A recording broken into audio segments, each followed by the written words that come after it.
Okay, everybody, welcome to this little short study. It's a commentary study. What we're going to do is we're going to go over the woes unto the Pharisees in Matthew 23. And the reason is that we may not be perceiving. What we're going to do is we're going to go over. We may not be perceiving or understanding the times in which we are living. The woe upon the Pharisees is an indictment, and in fact, it is a great woes upon the Pharisees, because this is the pronouncement of the abomination that will cause the desolation. And what that is that Christ had pronounced that their house will be left unto them desolate. That is the desolation described in the abomination of the desolation. Now, what is the abomination? What is the diagnosis? What is the symptoms? What is prevalent amongst God's people, in which Christ is now going through an entire diagnostic of them and basically pronouncing their desolation, that their house is left unto them desolate. It is the accumulation of all the prophets that preceded Christ, and him who is the substance of the Godhead, who is in fact the Word made flesh. He is God come in the flesh. And all the prophets that had culminated up to the point of John the Baptist, and now finally Christ himself is giving the pronouncement of desolation. All right. Happy Sabbath, folks. And welcome, Zach. And so this is what's important about understanding the desolation that has now been pronounced upon God's people. And this is the archetypical. This is not just a type. This is archetypically. What am I saying here? This is the gold standard of what the abomination is. And so what we're going to do is we're going to look at the features of the spirit of Jezebel that is, basically depicted throughout the book of Revelation, that the woman on the beast is a Jezebel-like one, in whom she has completely taken over the priesthood. She has caused the people of God to chase after spiritual harlotry, adultery. And what you have is this picture of this condition of God's people that have become prostitutes for another spirit. They have been taken over and bound to Leviathan. In other words, the mind of Satan that does a complete takeover of the house of God, where God has to destroy, has to collapse, has to decimate his house in order to solve the problem. In other words, it's become so termite infested that he's going to have to bulldoze the entire house. So when we want to know here in these last days, in this age, the picture or the condition or the symptoms or the profile of the abomination that will cause the desolation, it's pictured in the ultimate blueprint, which is Matthew 23. Because we know in Matthew 24, it talks about the coming of Christ. Matthew 24, it talks about the picture of that desolation, where he says in verse 1 that there will not be a stone, I think verse 1 or 2, right around there, not a single stone will be left upon another. It will be a total desolation. And so we have to apply the abomination of desolation at the time of Christ in his advent, at the time in which he came to be the propitiation for our sins. And we're going to have to apply it to these last days in which Christ is soon to return, and he is going to complete his priestly ministry. So we have an abomination that will cause the desolation today. And we have to look at what that abomination looks like, or we are susceptible to what? To participate in it. Do you see the risk? Do you see the dangers? So let's take a look at Matthew 23, and let's look at the profile of the narcissist, because we'll know that there is definitely this interesting feature. And why am I picking on narcissism? Because narcissism is the very mind of Satan himself. He is the ultimate, truest narcissist. And so we're going to have to look at what the symptoms of this look like. All right, let's take a look here. I'm going to change this to a New King James. We're not going to get into the Greek language or anything today. We're just going to go over the verses, and we're just going to look at some of the profile here.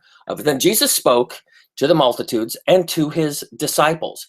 This was an interesting context because he's speaking to his personal group of disciples, and he's speaking as to it's like the Jew and the Gentile, or to his people and to the rest of the world. This is a general announcement. This is to go ringing and echoing through the chambers of time unto us today. So what is it? Saying the scribes and the Pharisees sit in Moses' seat. Now, what is fascinating about this idea is that, as you're going to see featured in the profile of narcissism that is here, is that these are people that clamor to be in a place of authority and control that is unquestionable. So they'll line themselves up with something in which they have the highest authority behind them. And so there's no problem mimicking or quoting or, using the words of God to empower their position.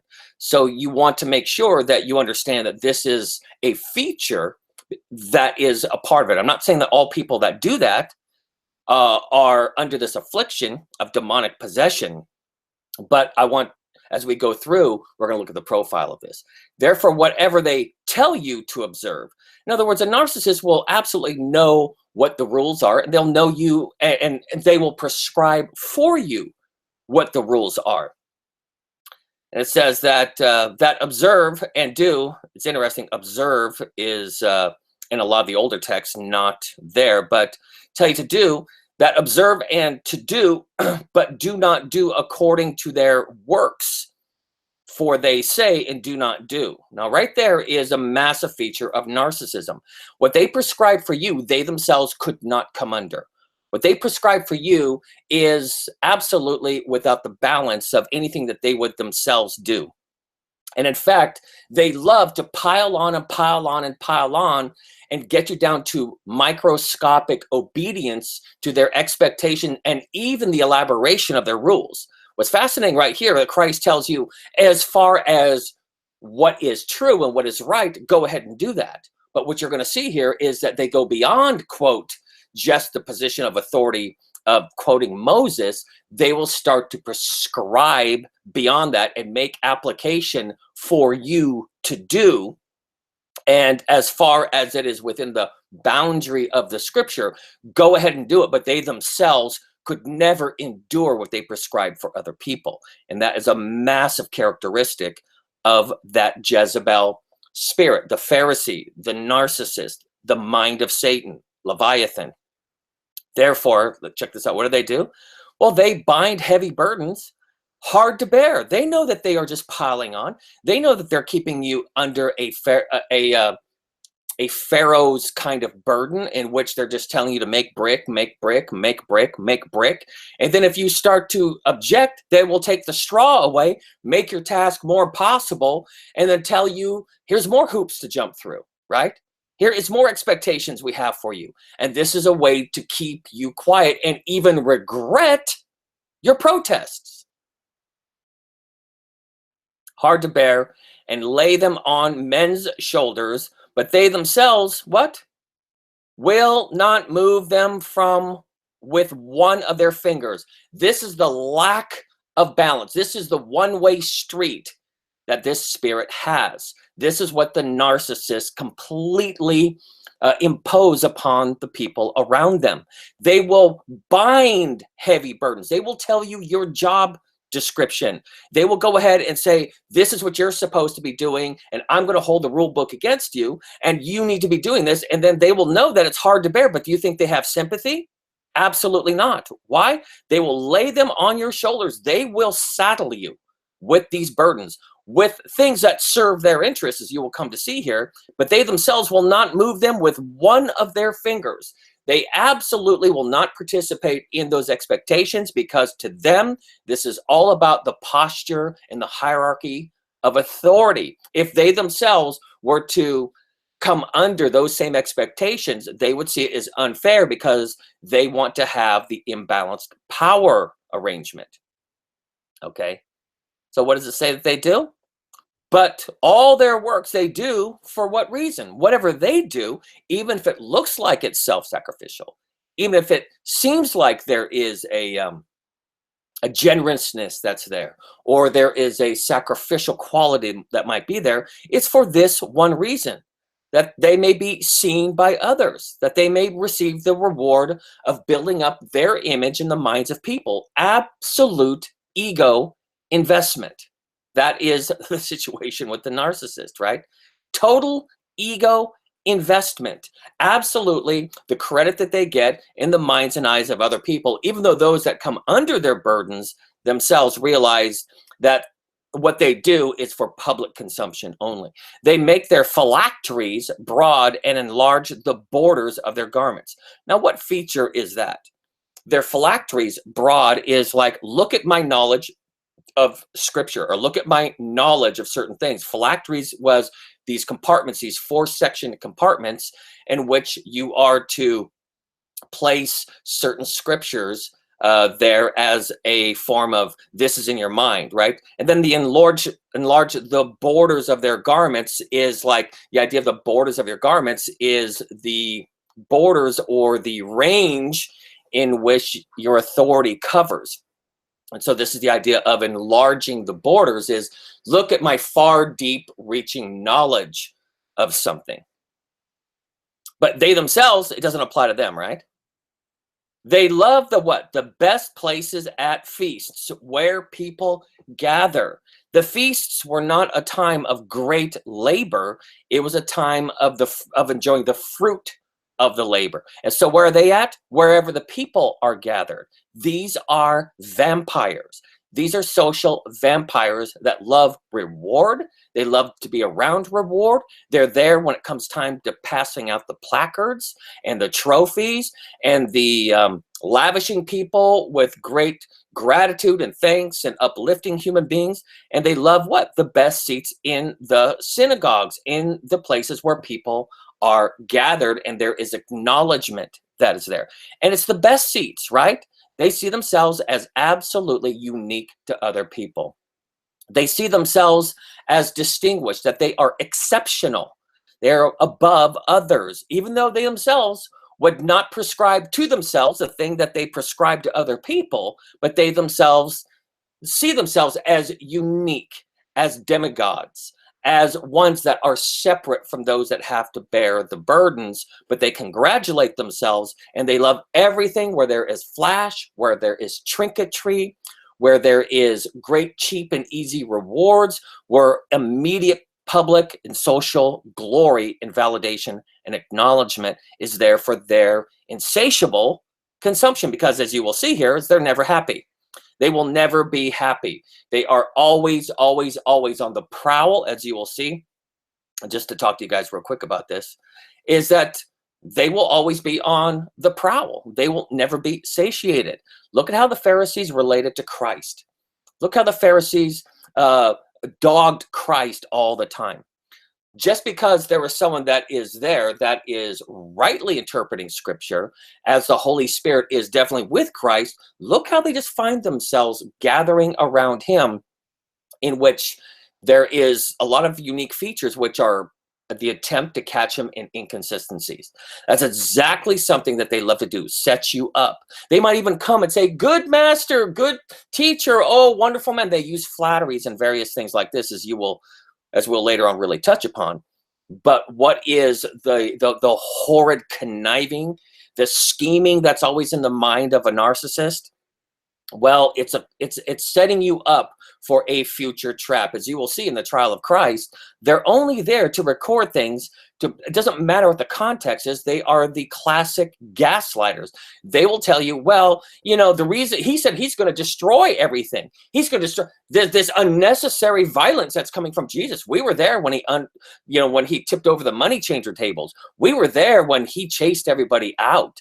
And he said he's going to destroy this temple. And they love to exaggerate. They love to change context. They love to try to create this sense in which they are able to bring what's called their flying monkeys, which is like these two witnesses, these sons of Belial, and they will always find people that will do their bidding for them. They will always find their lackeys. They'll always find their imps. They'll always find their sycophants. that will be bootlicking and following them around and wanting to do their bidding and to influence other people in their behalf for their influence. And they don't mind changing context or anything else. So when they're approaching you, when they are discussing things with you, you can feel the hostility. You could feel the trap that is there. You could feel the serpent-like nature of what they are doing. And you have to trust your gut around that. And that was the problem with the disciples. They're too busy telling Jesus, saying, well, you should really listen to them. You know, we know how to click our heels and salute when they come around. And maybe if you do that, you know, you won't get so much trouble. But the problem with Jesus is that he knew who they really were. He knew that there was the compliance wouldn't work, that the complying to the browbeating would not work with them, that all they would do is just heap upon you and put you underneath their boots until they will crush you. And so Jesus did not. He knew the hearts of all men. He saw through all of their stuff and says, there's no use to do that. Trust me, I'm not doing them any favors by complying to their dog whistle of you better obey or we will ruin your life. Yeah, that's exactly the spirit of the Pharisee, the narcissist, the mind of Satan. All right, let's go back to what we're talking about. In the greetings in marketplaces, yeah, they love to go around and be seen and known in the traffic of life, right? And to be called by men, what? Rabbi, rabbi. Rabbi, rabbi, the double speak of something, you know, something being said and then spoken in its echo is the idea of rabbi. Rabbi means great one, great one. Rab is the idea of a head. Rab is the idea that you are the head person. You are the chief dog. But verse 8 says, but you do not be called this. They try to make their position enviable. That's one of the features.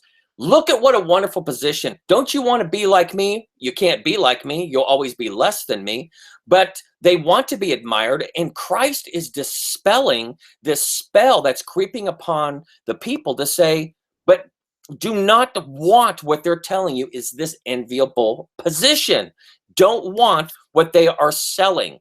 They're wanting you to subscribe to this. In other words, they're taking the glory away from God and they're putting it upon themselves, even though they are sitting and they are occupying the position of spiritual authority. Okay, so I hope you guys are kind of seeing that. For one is your teacher, the Christ, right? And you are all what? Equal. Forget about this hierarchy.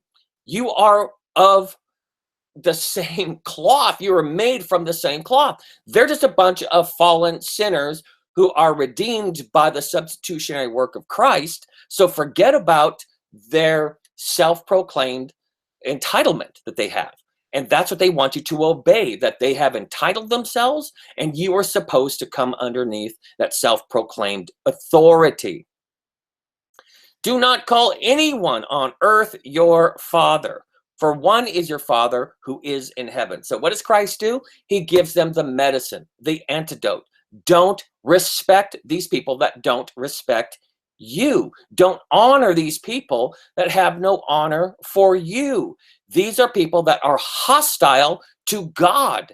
God is the one alone that deserves the title that a narcissist is trying to wrestle from the title of God. All narcissists ever desire to do, even if they align themselves with spiritual institutions or spirituality or Christianity or even the climate of Christian teaching, be careful, because all they are doing is competing for the title that alone belongs to God. These are Satan-minded people that wish to replace the very position that God himself has, and they want you to comply to that.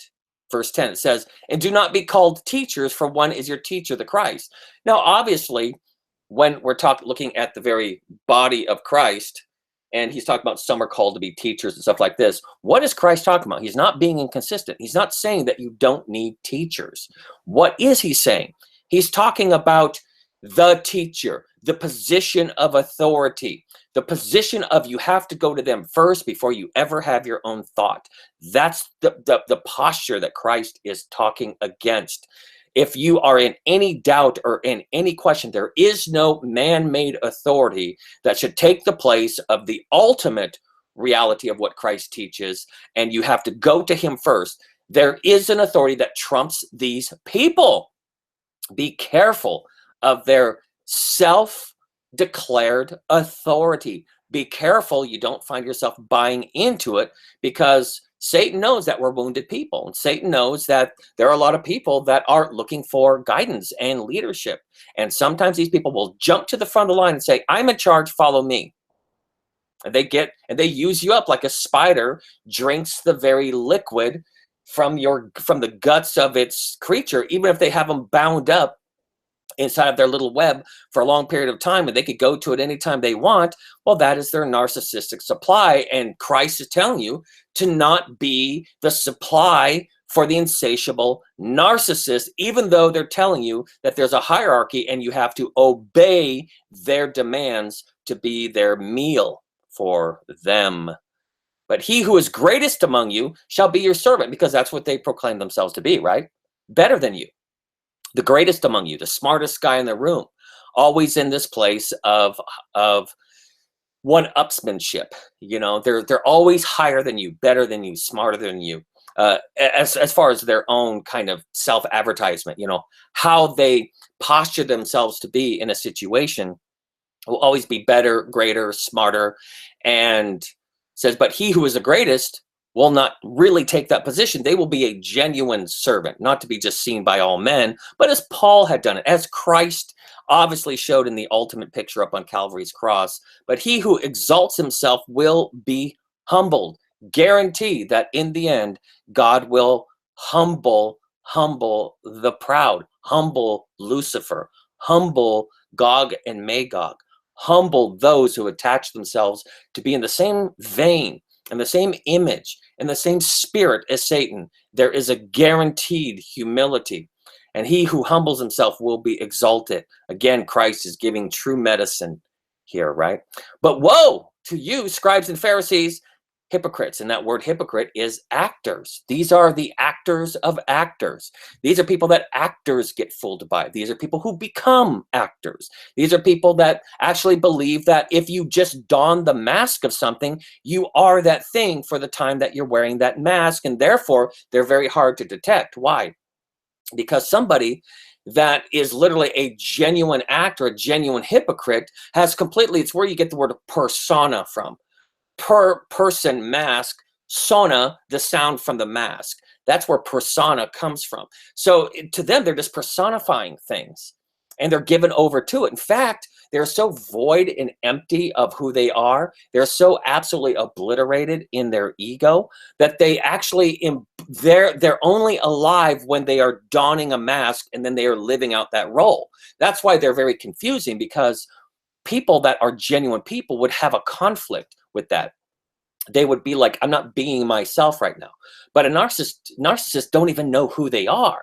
They are only that thing that they are personifying at that time. That is the only time they're getting that existence, when it's being validated by external validation, by you responding, by you doing your part, by you obeying your role, because to them, everything is just a role. So if you were to tell a narcissist, listen, I'm not playing your game, they would look at you completely bewildered and say, what game? Because to them, that's the only life that there is. They see themselves as a phantom.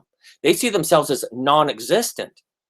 That's why every actor is so insecure that when they are even getting all this validation and fame, and people even want to know what they care about, like socially or politically or something like that, they feel like a fraud, because in reality, they know that all they have done is that, well, that they're this empty kind of wind. They're this hungry ghost blowing around trying to attach themselves to a sense of permanence and meaning. And then they just jump into these roles and they completely embody those roles. And then the validation they get is the only moment they feel real or alive or attached to anything that has any, I would hate to say the word substance, but to them it equals substance. And so it's just these roles. So they are rightly called by Christ hypocrites, mask wearers, actors upon a stage. And to them, the only thing that is real in this life, even beyond the eternal realms, is their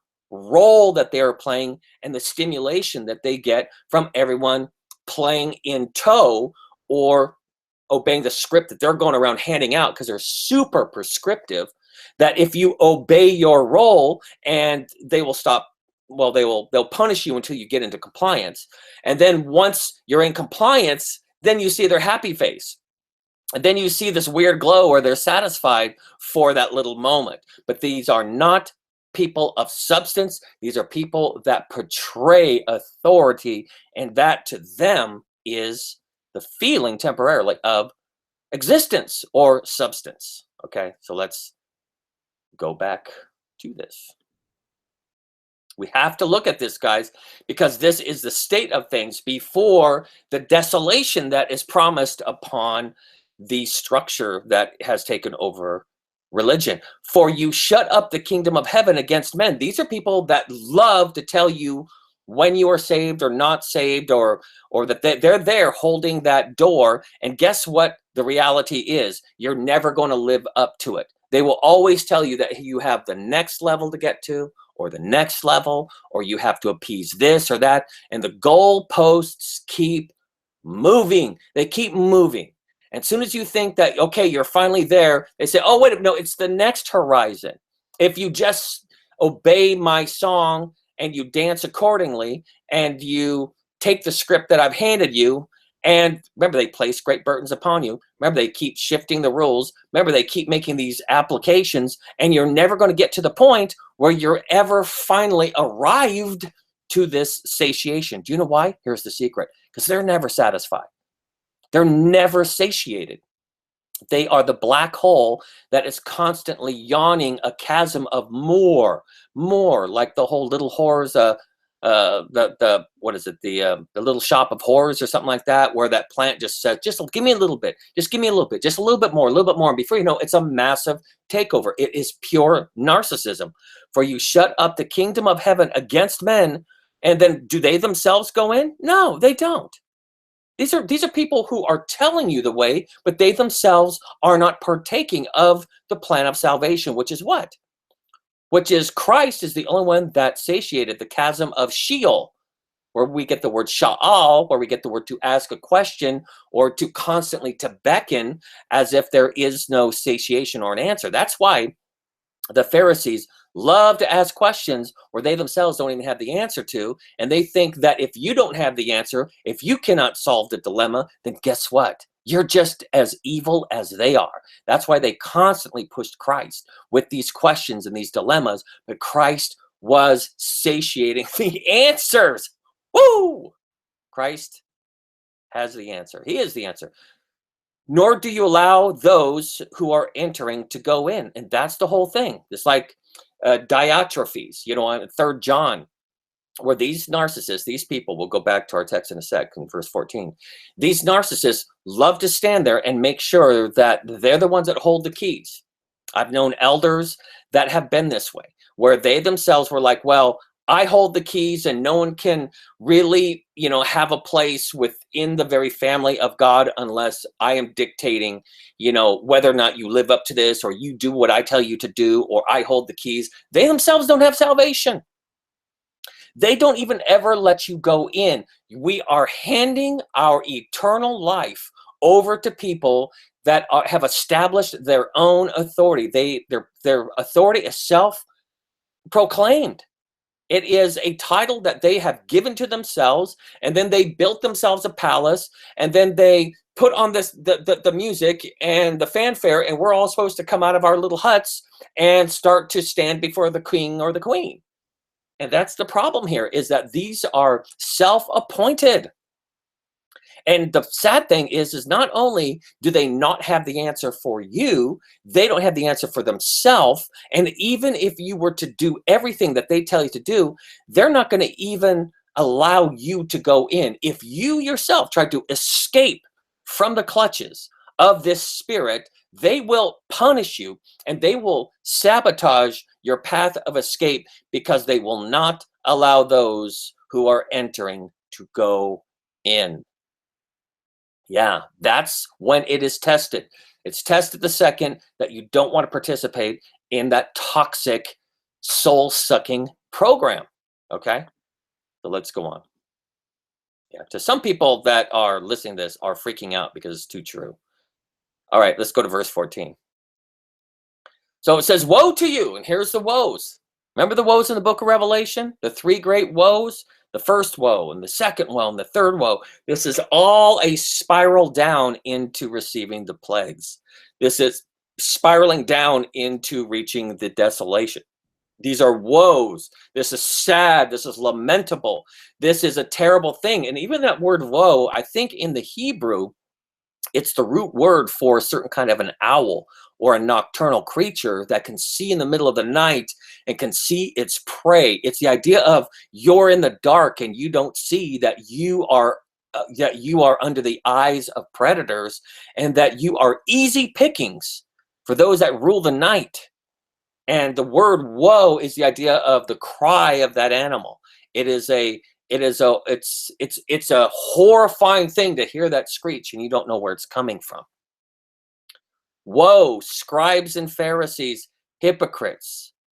You absolutely identifying the mask. For you devour widows' houses for a pretense. You make long prayers. Therefore, you will receive greater condemnation. Now, what is that talking about? And some text it says that this verse is excluded, but even in the included ideas, you devour widows' houses for a pretense, you make long prayers.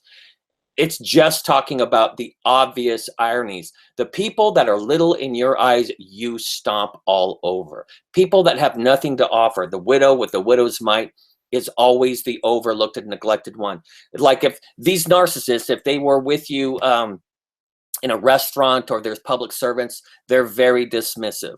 They absolutely don't acknowledge certain people unless they help their career, unless these are people that can help them with their social climbing. They absolutely don't exist. These are people that have a hard time even believing, as I will talk to you guys real quick, believing that other human beings are even valid. It doesn't matter that they will destroy their entire livelihood. It says devours widows' houses. How vulnerable can you be? A first century widow, how vulnerable could you be? How absolutely of a place of unempowerment can you be, where they look upon you and you would think that pity would take over at that point. And when no one's looking, they don't have pity. When no one's looking, the spirit of narcissism, the Jezebel spirit that is over the body of Christ right now in so many circles, that completely is run amok and is out of check right now. And people are complying. There is such a conformity that is happening to this. And they literally, it doesn't mean anything unless you have a social standing. You don't mean anything unless you could do something for them. And in fact, the terror is so great that they will look upon your little tiny thing that you have. You don't have much in this life, even emotionally, psychologically, spiritually. You're just please, I just want my cardboard box to live in. Let me eat my cup of noodles in peace, stuff like that. Crush. You don't exist. Scram, scurry. For a pretense, but they make long prayers as if their prayers are deep. And what's the weird thing about the long prayers, but the crushing of the widow's houses is this. It says that you're going to receive greater condemnation because you are presenting yourself as ultra spiritual, and yet the behavior of what you do when you see somebody trembling in their vulnerability, that you get into predator mode or something like that, your condemnation is greater because the contrast is so there. To make these long pretenses, to show yourself to be this, when in reality, you have a trail of blood behind you, and you just wipe your mouth and say, what did I do wrong? So what? Wow.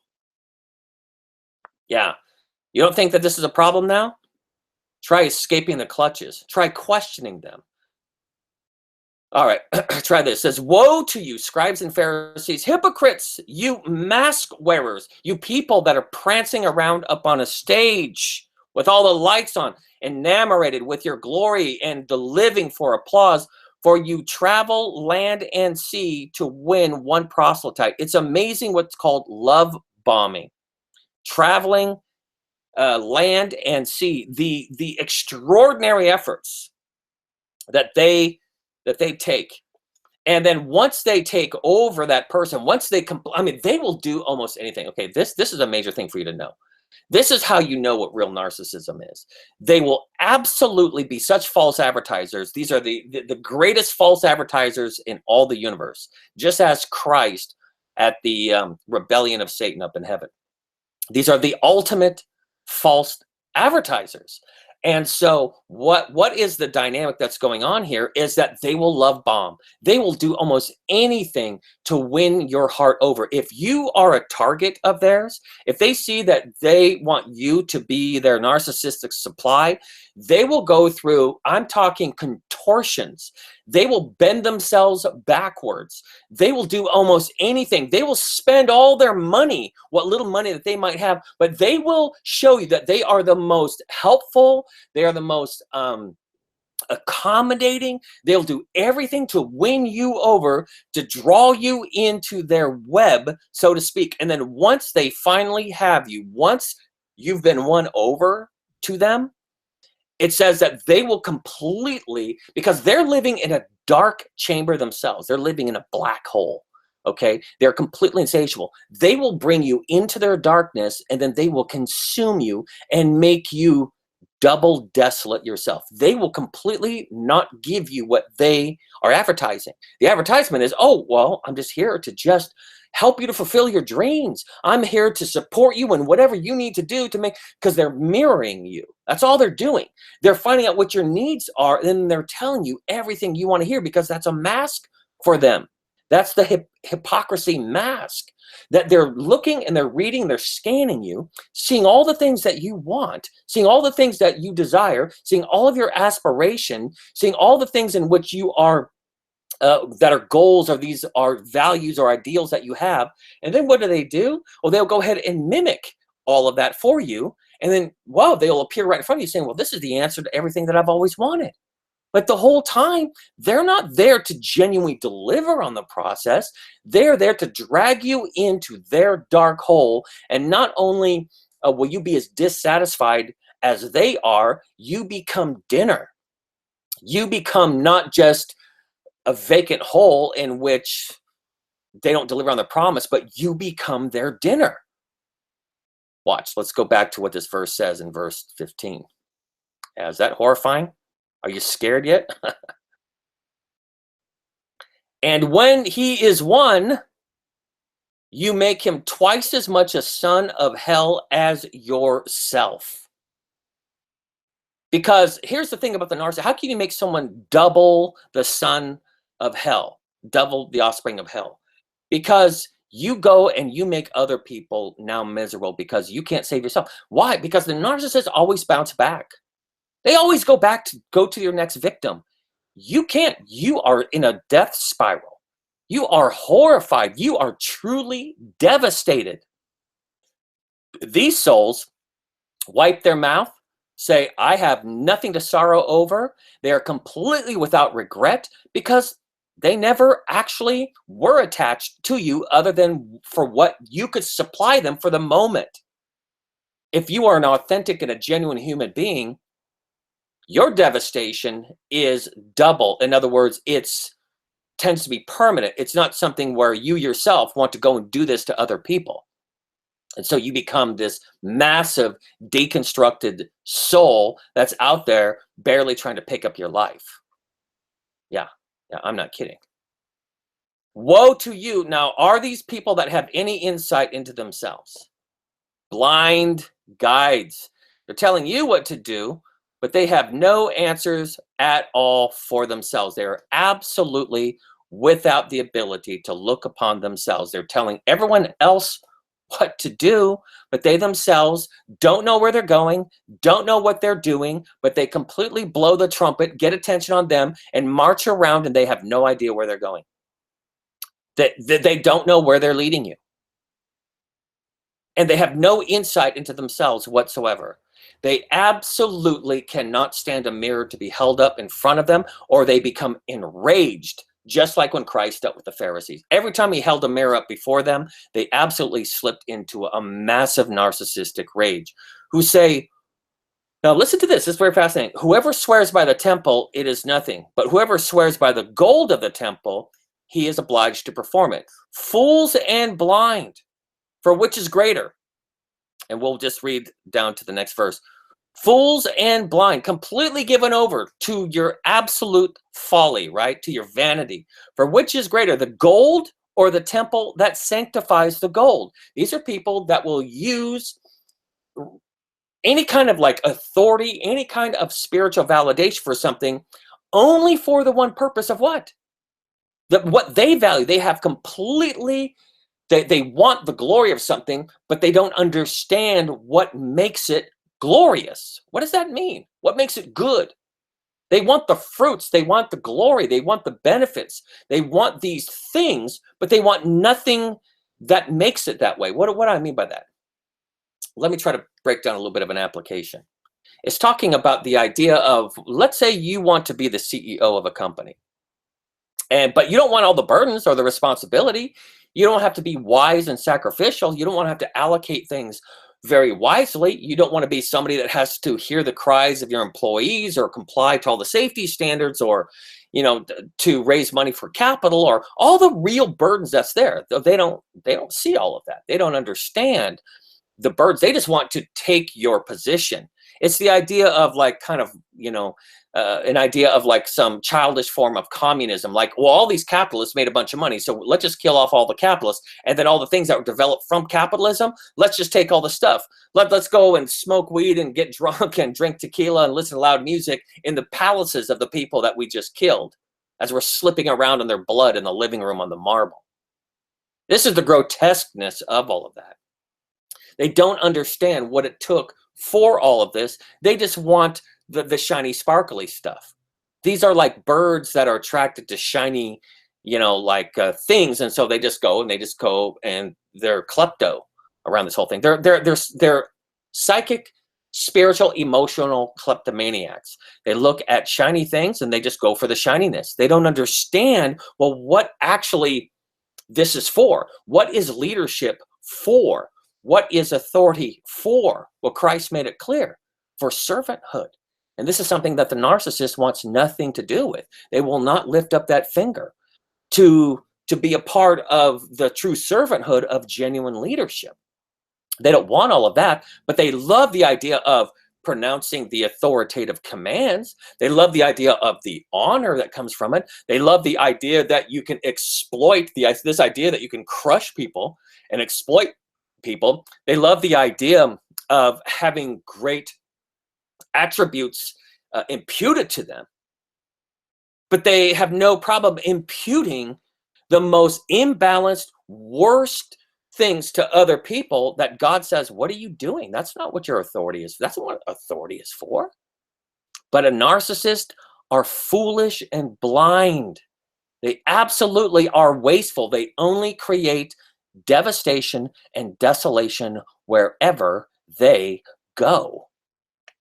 And they have no concept of understanding the temple, the altar, the idea of what this is all about. They are not big picture people. These are little picture people. These are people that just go straight for the shortcut. These are everybody that loves the shortcut, goes for the glory, and doesn't care what kind of a destructive path that they have led, and the kind of people and souls that they've crushed, and how much of the big picture that they never seem to get. They're just not big picture people. These are always small pictured people. These are petty tyrants. These are ones that will destroy and condemn and ruin the bigger picture. These are the ones that ultimately will strain at a gnat, right? But swallow the camel.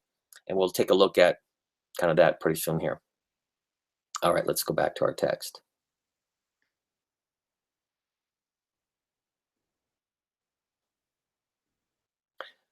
So, let's see here.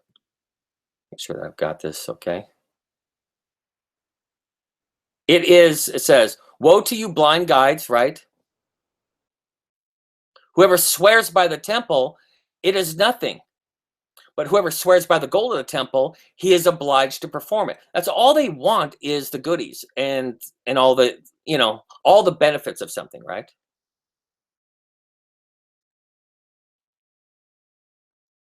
Well, you said that you would do it, and the only value they have is like they just want the stuff.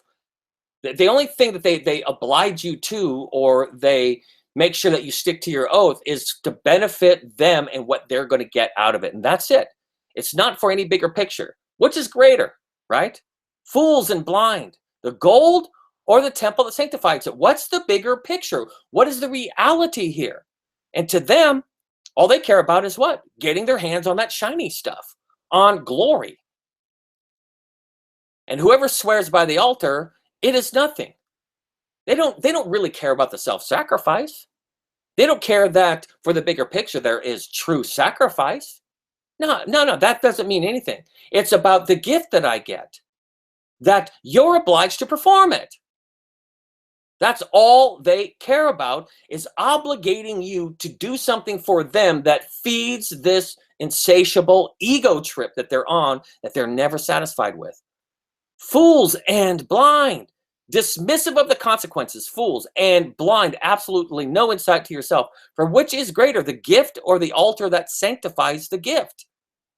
And they are absolutely without the ability of knowing what is really holy. But they will sit there and make up rules all the time.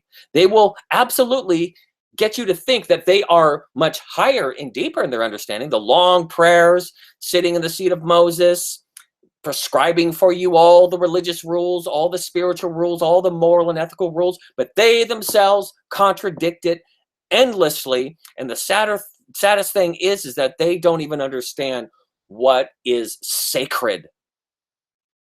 Therefore, he who swears by the altar swears by it and by all things on it. It's like, it's all the constituencies have to be there.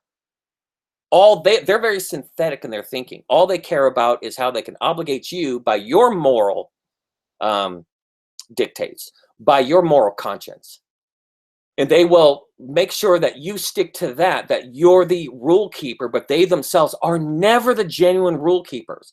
They will always have rules for you,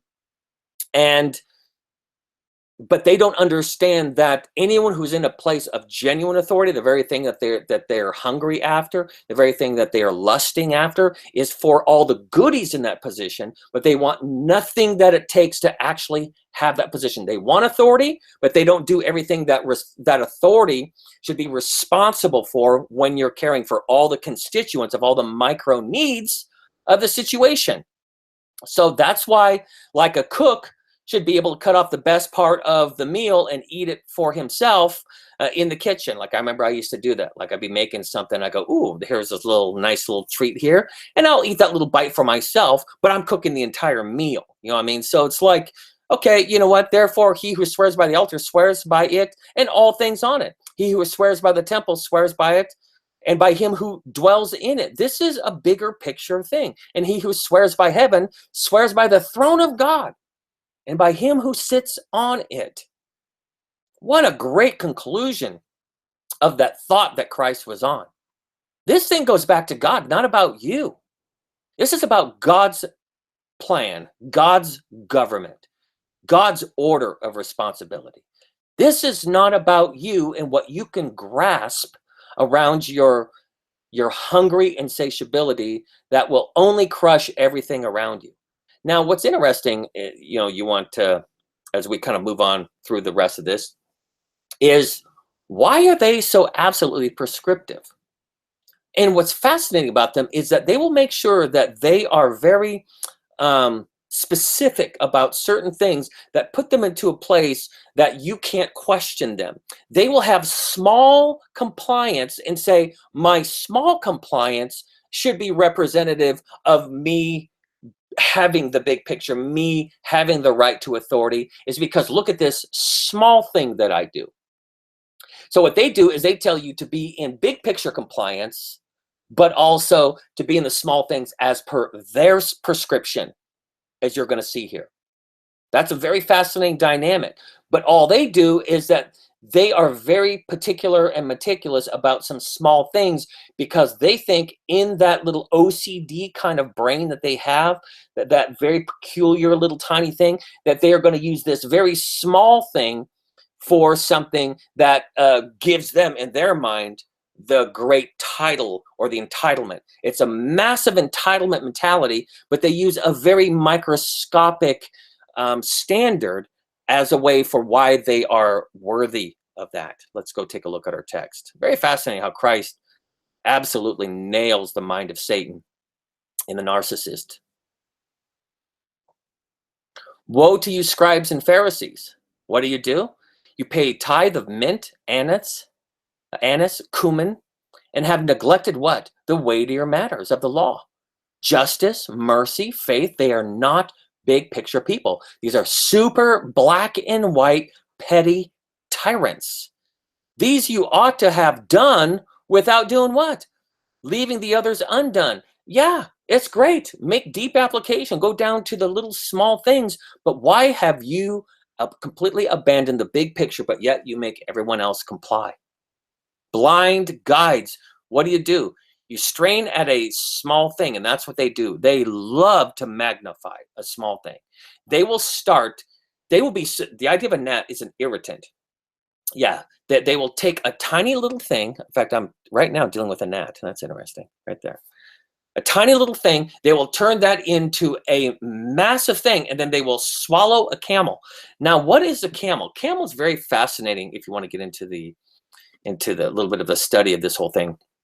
A camel, gimel would be the right word, but it's the idea of a rope or a leg. It's something that walks. Like a camel has these long legs and they walk, and it's called a gimel.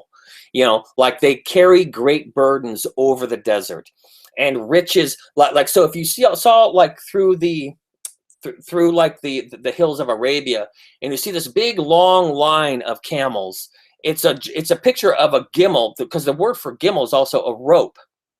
And why is that? Because think about it, this brown long line of camels through the desert, and on them are spices and riches and tapestries and aloes and all these amazing, all the merchants come with these camels, and they go through great hardships and they carry heavy loads, but they come with like all this enrichment. You know what I mean? That's the idea, because even the fat on the camel is the picture of great enrichment.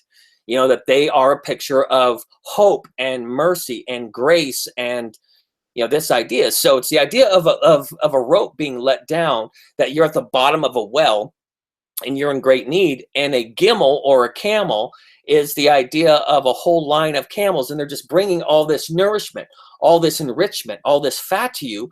But guess what do? You just swallow it up. You just consume it. Something that should be of something that would satiate you, you absolutely destroy. You swallow, you slaughter the camel, straining at your little tiny irritant of the gnat, which is interesting, because these camels, because they'd be the only moisture traveling through the desert, all these gnats would be hanging around the camel. So they're so irritated out of these little things about this camel, this gimel, this supplier of wealth, the very host that brings the wealth to them. They become irritant about the small things. These are people that are super irritated about the littlest things about you, but they will completely kill the host. They will completely destroy the host. They will completely be focused on the little irritant, make the biggest thing about it, and then destroy the bigger picture. Destroy the justice, the mercy, the faith, the fattier, the weightier things, the bigger picture. The thing that they are the parasites to, that they're getting all the yummy benefits from, they kill the host. They destroy the big picture.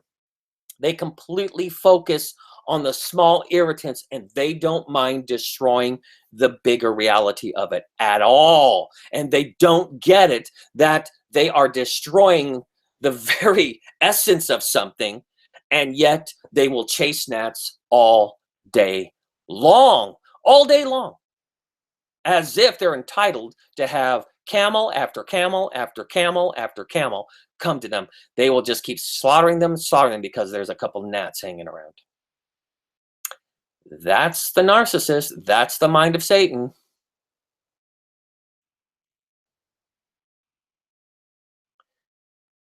You strain out a gnat, they swallow a camel, the rope that is being let down to bless them. That's what they do. And then they sit there and complain that people aren't sending ropes down to them again because they're at the bottom of their well again. Woe to you, scribes and Pharisees, you're hypocrites. You wear your masks, and there's a great woe that's upon you. For what do? These things that what do cups and dishes hold? Right? This is the very thing that your cups and your dishes hold, the very thing that feeds you. And what do? Your chasm, your appetite, your need to be fed. It says right there, you cleanse the outside of the cup and the dish, but inside they are full of extortion and self-indulgence or unrighteousness. Very fascinating. What is that talking about? Well, the cup or the bowl, it's the cup and the bowl, it's something that is wanting to be filled. These are these capacities that you have. This is something that when you're holding out a cup or a bowl, it's an alm, right? It's the idea of like, hey, can you fill this? But it's full of extortion, of manipulation, of emotional blackmail, and selfishness, unrighteousness, self-indulgence, selfish purposes that corrode and destroy other people. All you do and all you care about is you want everyone else to fulfill your needs. Why don't you cleanse the inside of your cup? Why don't you change the reason that you ask for things that you ask for? You want things from people, but you will not deal with the reason of why you're doing it. That's why he's using the illustration of what? First, cleanse the inside of the cup and dish, that the outside of them may be clean also. And it's talking about that how you present yourself externally may match up with how you actually are internally, that you have legitimate, not inconsistent reasons for putting out your needs. Yeah, narcissists are really good at showing like, I'm just really needy and I'm just, if you could only, if you could only, if you could only.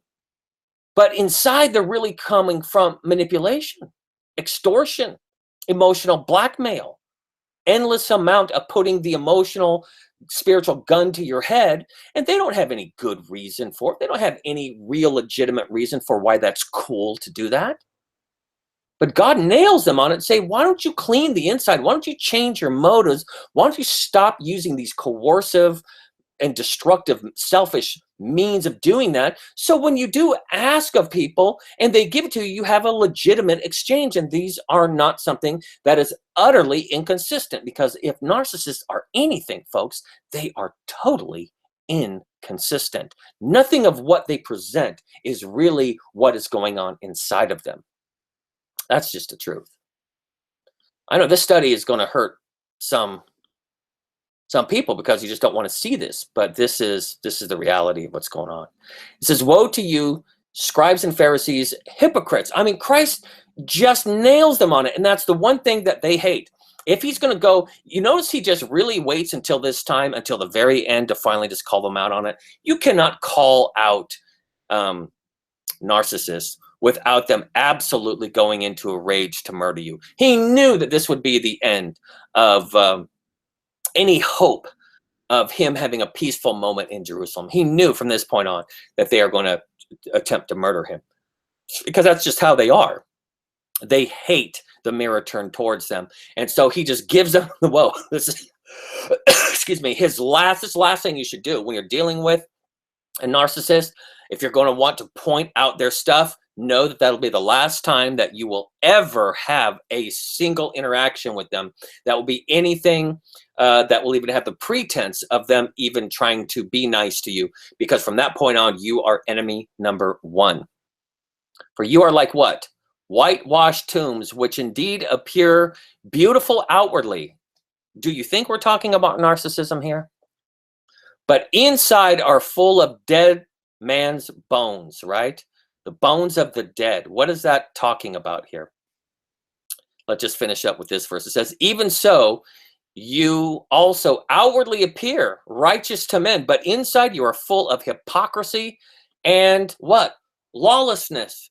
You have no control over yourself. You are completely giving yourself exceptions to the rules.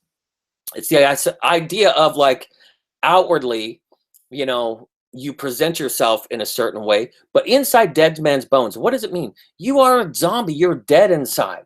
And that is the one thing you have to know about narcissists. I know there's an empathetic side, to mainly the people that are listening to this. And you're just going, but they're dead inside. And that's the lure of the whole thing. I could revive them. I could help them. But these are people that are so busy polishing the outside, of making sure the outside appears a certain way, that the very fact that you would go and shine a light on the dead man's bones, on the graveyard that is their soul, the shield, the insatiableness that is there, is absolutely to them hostility to the show they're presenting. They've got a show to do, folks, and the show is everything. And so the fact that you would even want to at all address the consumptive graveyard that is in their soul makes you absolutely antithetical to everything they're trying to do by polishing the outside. The last thing they want is for people to know and to see the real condition of their soul. They are, in fact, obsessed with the polishing of the outside. It says that they want to appear beautiful outwardly in a big way, but they are full of hypocrisy. They are full of this, their whole being is taken over by this act, by this masking, by throwing yourself. It's like the Jim Carrey movie, The Mask. When the mask comes on, when I took World Theater, the actor would completely embody that mask. It is absolutely their avatar. It is something they could finally, they call themselves being free. The minute a narcissist is free is the minute that they have a mask that they're completely putting all the paint on and making as beautiful as perfect. So when they throw themselves into that mask, that is who they are. The last thing they want to hear is that you're identifying them with the dead man's bones that's truly lodged within their soul. Their own dead man or woman, or because the word men is supplied there, and all the dead bodies that they've consumed. They don't want to identify themselves with that reality about them. They are completely 100% invested in the mask abandoned identity. And for you to even at all give the withering, haunting report of their soul is going to make you the antithesis of everything that they find completion in, wholeness in. All right, let's go to the next verse. All right, let's go to our text here.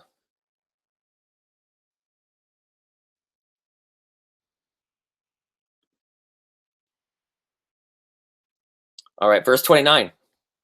But woe to you, scribes and Pharisees, hypocrites, because you build the tombs of the prophets and adorn the monuments of the righteous. Wow, wait till I get to this. Verse 30, and you say, if we had lived in the days of our fathers, oh, the lack of application, we would not have been partakers with them in the blood of the prophets. Oh, man. So what is this even talking about? This is talking about, number one, they never apply something to the past to themselves. They have zero ability to understand the patterns of the character of their own lives. That they are doing everything that has been evil from time immemorial to what they're doing, and they see no connection to what they are doing to the past. If it's the history of their past behavior, don't attach them to a pattern, because they will utterly reject it. In fact, they are so absolutely bewildered that you would dare look at the pattern of life that they have had, that they would say, we would never, ever have done, that is not something that you should be attaching to what I'm doing now. And then they ascribe to themselves these great and wonderful attributes that is absolutely not true. And so what they do is the very people that they participate in destroying, are you ready for this? What did they say? It says, because you build the tombs of the prophets and then you adorn the monuments of the righteous. What does that mean? As you're going to see here, these are the very people that are the prophet killers. These are the killers of the teachers, the killers of the messengers. These are messenger killers, and then they kill them, bury them, and then build monuments to them? Who does that?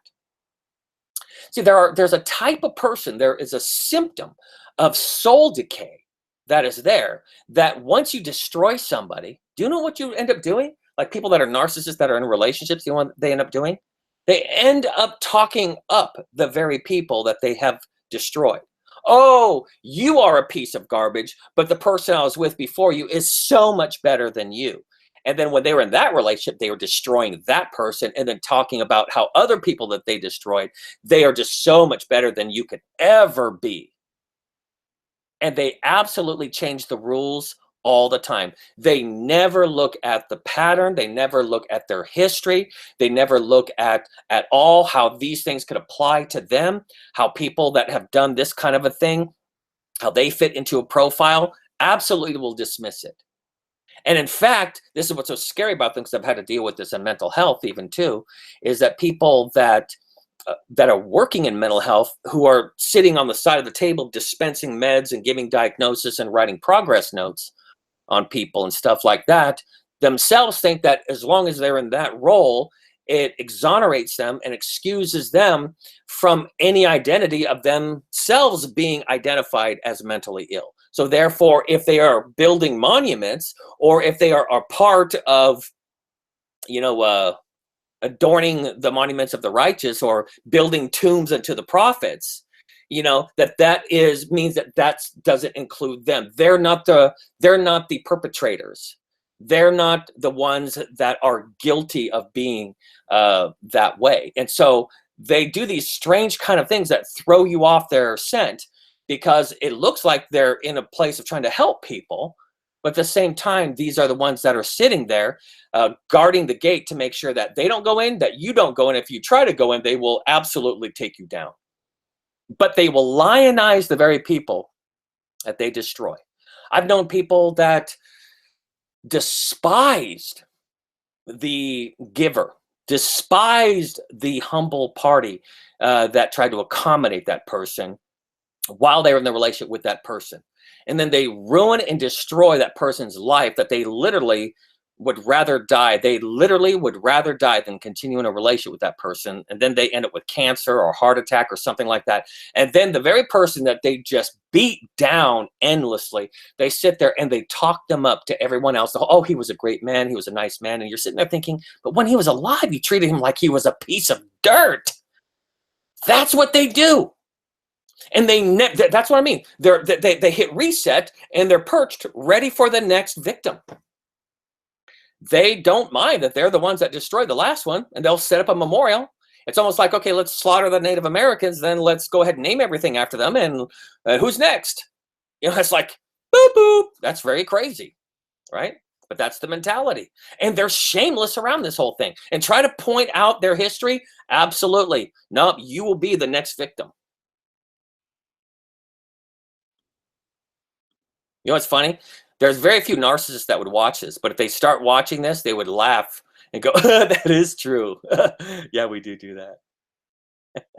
That's scary, man. Therefore, you are witnesses what? Against yourselves, that you are sons of those who murdered the prophets. Fill up then the measure of your father's guilt. Serpents and brood of vipers, how can you escape the condemnation of hell, of the lake of fire, of your judgment? Why does he call them serpents and brood of vipers? Well, number one, the idea of a serpent is one that hides in the dark, right? They are trying to be undetected. And the only time that you do detect them is when they come out and they bite. Well, the idea of a serpent too is that they bite with their mouth. They're toxic with when they get their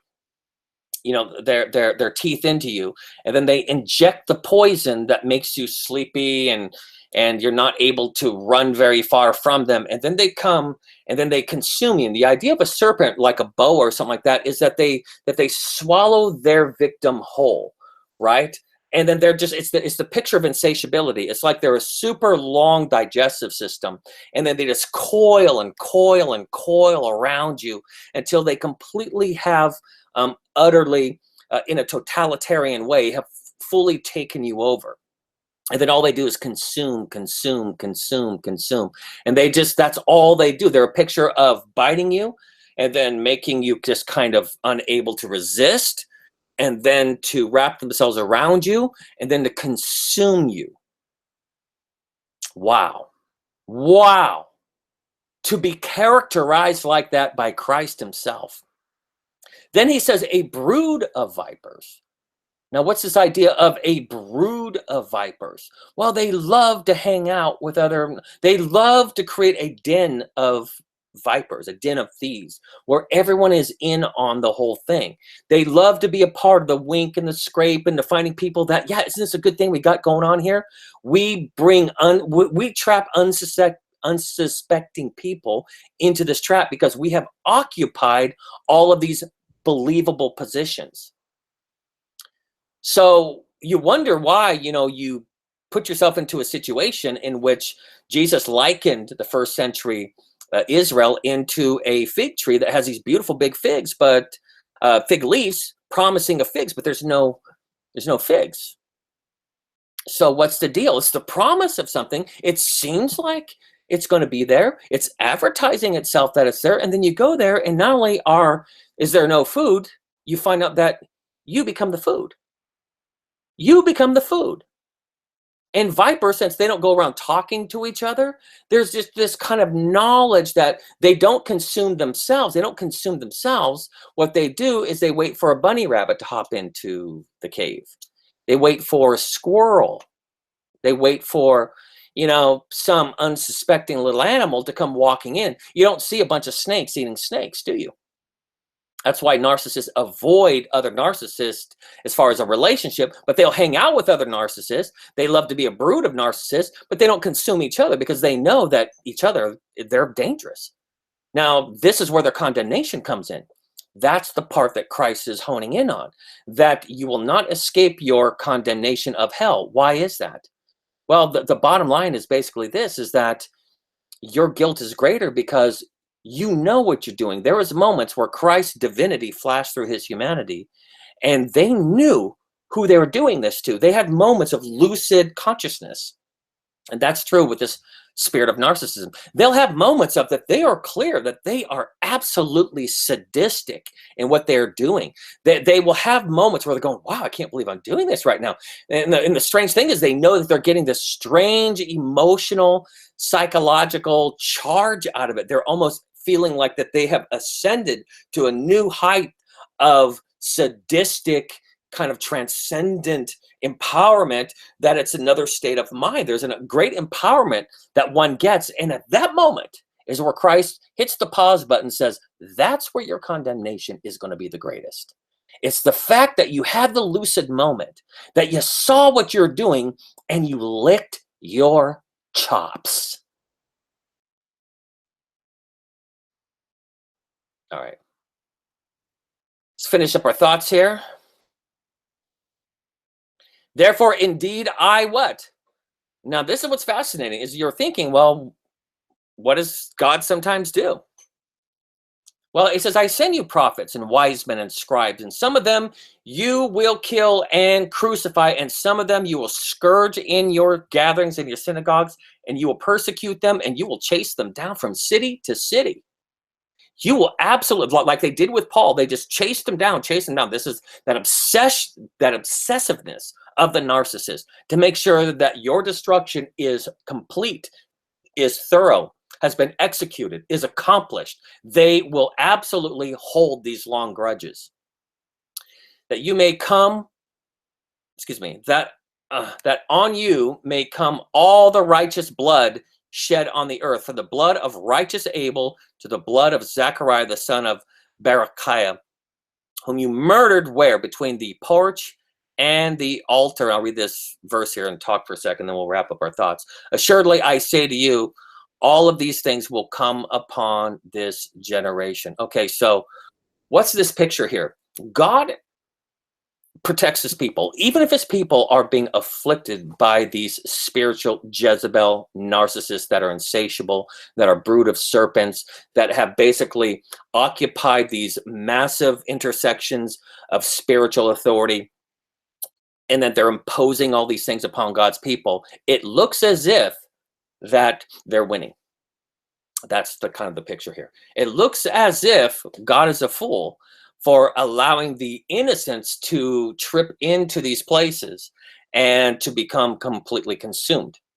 But here's the deal. God watches over those. The blood of Zechariah, the son of Berechiah, is pictured actually at the time of Christ. That blood was between the porch and the altar, literally at that second temple, at Herod's temple. And what's fascinating about it is that that was likened unto the blood of Abel. That was innocent blood.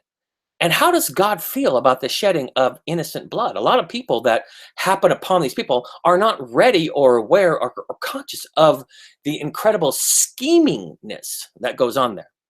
That you're walking into a trap that actually you think this person is legitimate there. But remember, these are mask wearers. These are people that literally have an entire game that they run.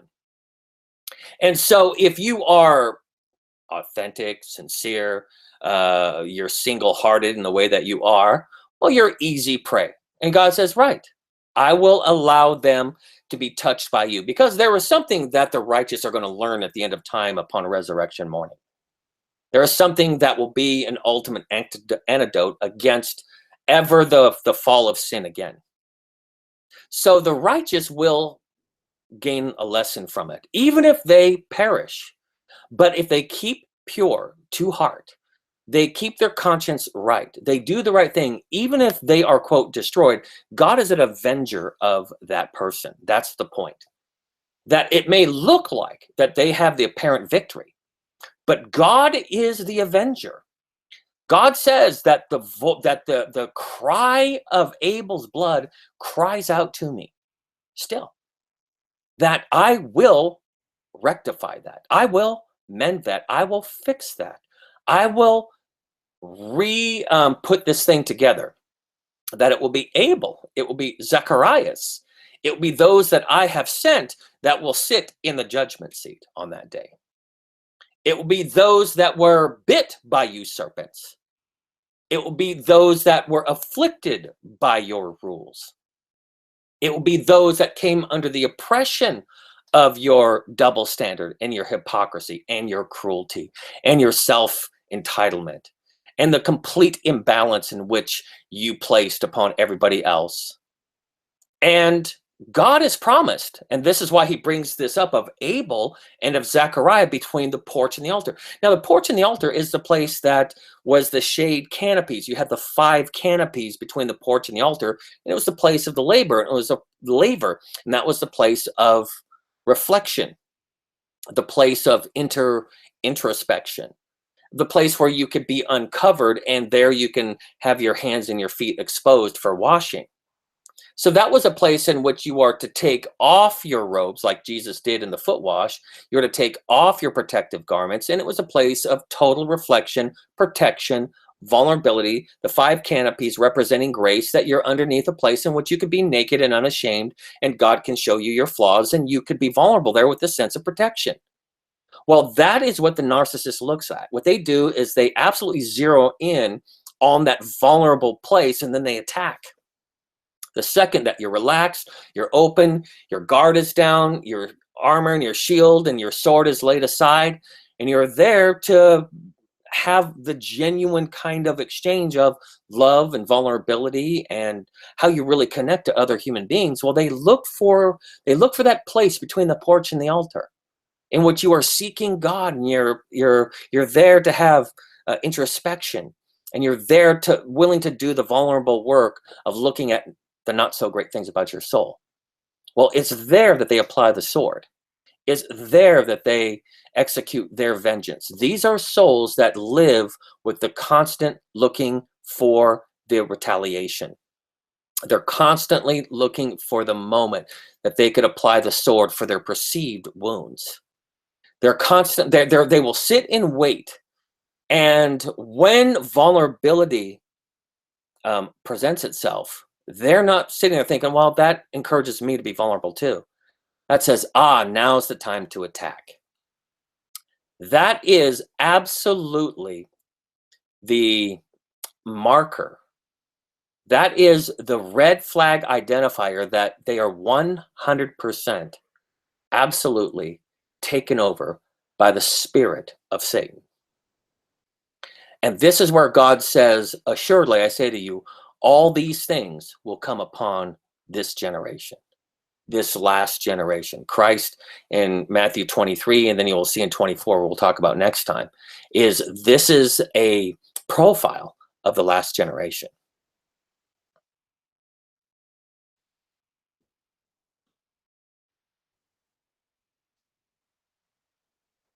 Oh, Jerusalem, Jerusalem, these are God's people, right? The one who kills the prophets and stones those that are sent to her. How often, this is the saddest part. I wanted to gather your children together as a hen gathers her chicks under her wings, but you were not willing. See, your house is left to you desolate. For I say to you, you shall see me no more till you say, blessed is he who comes in the name of the Lord. Okay, what is this talking about? Psalms 118 in this picture here. This is what we'll wrap it up on. This is what's so fascinating, is that part where they look into that vulnerability of that person, where they are looking into between the porch and the altar. That's where Satan was revealed, his evil eye, being a covering cherub, seeing the nakedness of God, just like Ham looked upon the nakedness of Noah. It's the idea of the moment. What do you do when you see the true naked vulnerability? And the fact that you harden, the fact that your eye turns narrow. Now, I could understand here and there, and sometimes it happens, and we've had unguarded moments, but we're talking about this is the very vital lifeblood of this person. It's so much so that this is like the mosquito, and where they put their drinking stem inside of you, and they start to just gulp down your blood. And this is the sad, horrific problem. I have an important exam tomorrow. And I'm just reading this quote here. Okay, Frederico, I'll definitely pray for you. And what's so interesting about this situation is Christ is saying, how much you that is as cruel as you are, you've killed the prophets, you stoned those who are sent, and yet I wanted to gather you. I would have done what you wouldn't have done. You see vulnerability and you think attack. I see that about you, and I'm saying, you have the invitation to come. But what do? You're destroying your own household. You're tearing it down with your own hands. I would have tenderly regarded you as a hen gathers her chicks. I would have completely gathered you to myself, but you made sure that you remained with that dangerous state of mind, the predator mind, the selfishness, the insatiability of the black hole of narcissism. So now it was your house. You killed the host. That's the point. You killed the host. When I let down the ropes of mercy to you, you burn the ropes. When I give you camel after camel after camel, you killed all the camels because there was a gnat in the air. You focused on every tiny thing and grasped at immediacy, but you destroyed the very means in which you received all of those things, which is the concept of a household. That was the idea of the oldest son of the prodigal son story, saying everything is yours. You have the household. The household is the blessing, not the things you get, the little goat here or the party here or the money over there or something like that. It's the host. It's what comes forth from the bosom of God himself. And that killing the host, killing the goose for the golden egg is insanity. It is blind, it is foolish, and that is the insanity and the unsafeness of narcissism, and why it is the mind of Satan, and why it cannot be in the kingdom of God. And people just don't get it. They see it as a small thing, as cute, as funny, as acceptable, as something as much as they dismiss things, they want that to be dismissed about them. No, no, you cannot dismiss that. That is the very takedown of the kingdom of God. It is antithetical to the principles of heaven, but they don't get it. They are completely drunk. Drunk. Holding their golden cup filled with abominations, drunk. Sitting there empowered, ruling over everything, destroying and trampling everything, drunk. Wearing scarlet, drunk, with the blood of those that they have destroyed, drunk with their power, absolutely drunk. And how much Christ says, I would have loved to have gathered you. I would have, if you would have just come to me. Do you think narcissism is incurable? Well, it's not if you're willing, but here's the irony. Because they impute, and here's the key, they impute. See, Christ says, you're wrong about me. Even with all of your wickedness, I would have allowed you to have come, and I would have gathered you, and I would have cleansed you. And the reality is that you couldn't see that about me because that's not you. See, when you see someone vulnerable, you think like a predator. When you see somebody that's in desperate need, you think, good, here's my time to attack. And you think, I'm like you. Christ says, I'm nothing like you. I would have gathered you. I would have healed you. That's the idea of wings. It's the idea for the healing in the wings. The wings comes, if you would have come into my borders, if you would have come into my care, I would have healed you. But you wouldn't. You wouldn't. You were paralyzed with your imputation. And that's the problem with narcissists, is they are the masters at twisted imputation. They impute to you everything that's true about them. That is the narcissist. That is their destruction. And therefore, Christ says that, see, verse 38, your house is now your house, the very provision, the very platform, everything that was the supply for you, the supply, the essence of the supply is left desolate, like you. As empty and as howling as the wind that blows through your empty soul is, the house that you attached yourself to and you got all of your supply from is now desolate as you are desolate. For I say to you that you shall see me no more. Why does it say see me no more? Because that is the very essence. Did you know that the name Jezebel means, in the root word of the word Jezebel, means one that you cannot dwell with? This is one that you cannot dwell with. Satan cannot dwell with God. Narcissism cannot dwell. The scribes and Pharisees of what was happening in the first century are not ones that will cohabit with Christ. In fact, they're going to have a special resurrection because they had more light. They had more knowledge. They played the game. They played with light.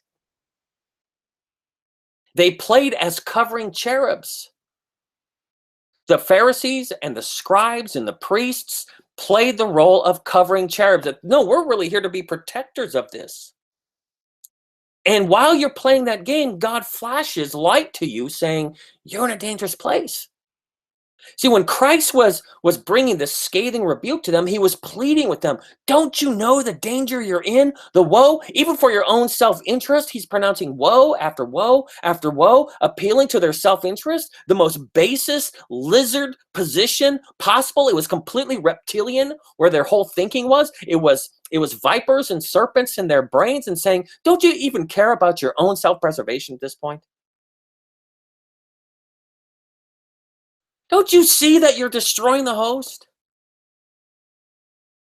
And what's so sad to say, he says, for I tell you, you shall see me no more till you say, at some point, there needs to be a departure. At some point, the only way to deal with this is I've got to go. But I will return. And what is the quote? It's coming from Psalms 118. Blessed is he who comes in the name of the Lord. Because at some point, and here's the horror of this spirit of narcissism, is that the narcissist secretly knows something I'm about to tell you. They know that they are miserable. And they know that they do nothing but make other people miserable. Even though if you were to ask them, they would never tell you this, but they know in their heart of hearts that they are a force of insatiable destruction. Their mouth is nothing but something that what they say and what they consume and what they do and everything that comes from them is designed to capture and to consume and to destroy, and they deconstruct everything they touch. They know that, and they say, blessed is he who comes in the name of the Lord, to end their own misery and the misery that they are creating. This is 100% true. They know that the only way to stop them is utter destruction and total accountability to a power that's much infinitely greater than themselves. That is the screeching, crying, pleading horror of this whole thing. But they're frozen in their self-idolatry. They're frozen. They're watching themselves do this, but they won't cry out to God. This is the horror of narcissism. It's almost as if they are mummified, watching themselves be utterly destructive. And knowing that the only solution is for God to stop them because they won't stop themselves. They have no respect for an authority that won't have the ultimate authority over themselves. This is so sad, but they have no respect for people who can't stop them. But they will even say, blessed is he who comes in the name of the Lord. Somebody's going to stop the nightmare, which is me. God, help me or you, anybody that is at the precipice of this being the takeover of our mind. God, help us. This cannot be something we approve of. Because if you were to look at, just go right over, start reading chapter 24, you're going to start seeing that the apostles are saying, isn't it great? These buildings, this edifice, this structure that you have, that we're going to inherit all this. And Christ says this will all be overturned. Not one thing will be stacked upon another. It's a total deconstruction of that kind of a kingdom.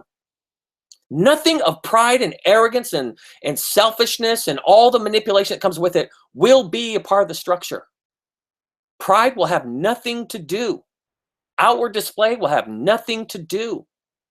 Exploitation, manipulation, and these false balances will have nothing to do with the kingdom of God. The concept of one-wayness and unaccountability will have nothing to do with the kingdom of God. There won't be a single stone left upon another. And then Christ breaks down the end of time. And then chapter 25 is the coming of Christ. 24 and 25 is the coming of Christ and the judgment. Chapter 23 is one of the most neglected chapters because they just think it's Christ criticizing religious leaders, and they don't understand it. It's the very spirit of the abomination of desolation, and it is the very membership spirit. It is the very compliance, the spirit of compliance of that. And to attach yourself to that and to think that you're going to be immune from the judgment of God is the absolutely most self-deceiving intoxicant that you could ever put your lips to. Don't drink from that cup. All right, everybody, God bless you. Hope to see you again. And check out this video. I'm going to start making other videos on this channel. I know I have the Omega of Apostasy channel, but we're going to start doing some interview stuff on this channel. And we're going to start building up this channel with a whole nother set of materials and stuff. So you guys have some options to go to. So keep us in prayer. We'll keep you in prayer. Frederico, keep you in prayer. Zach, who's been watching this, will keep you in prayer, and anybody else. But let's keep each other lifted up. All right, God bless you too.